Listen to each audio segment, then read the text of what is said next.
A very good day to you. I'm Hank Gross, MidHudsonNews.com. It's Monday, June 26th. The news today brought to you by the Galleria at Crystal Run. The State Office of Court Administration and Middletown remain deadlocked for some 8 years over which one is going to pay to expand the unused court facilities in the city. Middletown purchased a vacant federal court building years ago and wants to move the city court into it, but the state wants the city to construct a second courtroom. The Middletown City Court is now a regional court for arraignments and is using the Common Council chambers as a second courtroom. Mayor Joseph DeStefano says he will not spend local taxpayer dollars to bring a regional court up to state standards. I'm not going to ask the Middletown taxpayers to put up, $5.5 to $6 million to build a court facility for the state of New York that is used by most communities in Orange County, at least on a regular basis, from what I see. I know they're not here just having coffee. I see prisoners being brought in. An alternative to expanding the former federal courthouse would be to provide permanent separate security to continue using the Common Council chambers during the day. The Newburgh City Court facilities are also used for regional arrest arraignments. When the new school board takes office in the Newburgh and Large City School District next week, incumbent Darren Stridiron is expected to be elected as its president. He's been a vocal opponent of the outgoing board majority, but now he said with the makeup of the board shifting and his anticipated election as its leader, there will be changes made. That's where we're really going to focus on policies and making sure that the policies that we have in place are going to protect our children, our staff, and our taxpayers.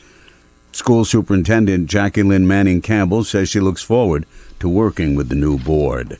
The low level of the Delaware River may have been both an aid and a curse for two people who were canoeing. At about 6:15 last night, Westfall, PA Fire Department was dispatched for a Delaware River water rescue in the area of Cherry Island near No. 2 Bridge in Sparrowbush.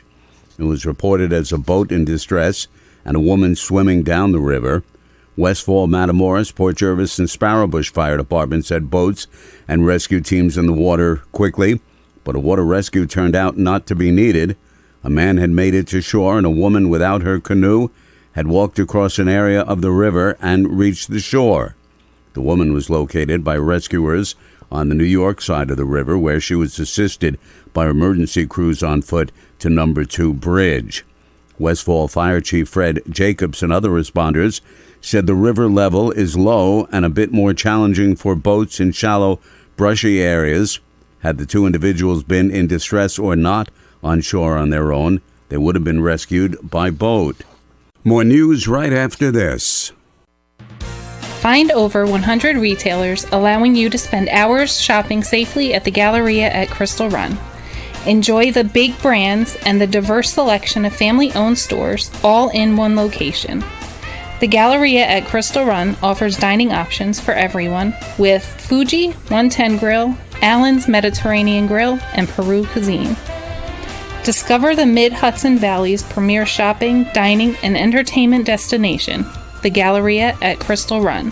For more information, follow us on Instagram, Facebook, or visit GalleriaCrystalRun.com. Orange County's new mobile DMV office has been in operation for several weeks now, and by all indications, it's a success. The office on wheels has been traveling around the county, successfully handling DMV-related cases for people who may not be able to visit one of the 3 permanent offices. But all in all, County Clerk Kelly Eskew is pleased with its instant popularity. Some of the towns that you would think, there would not be that much traffic, they have been the biggest. Like, I think in Washingtonville, we had 60 transactions in one day, which is, a lot for 2 staff. So it's been remarkable. Orange County has 3 DMV offices in Goshen, Middletown, and Newburgh. Ulster County, with 1 DMV office in Kingston, has a mobile DMV office.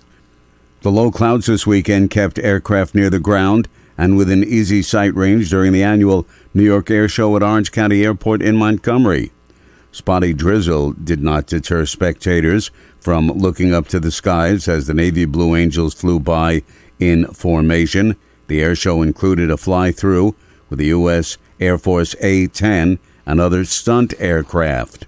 The village of Ellenville in Ulster County, with a tax rate of $20.37 per $1,000 of full taxable value, topped the region for property tax rates among villages and is third overall in the entire state of New York.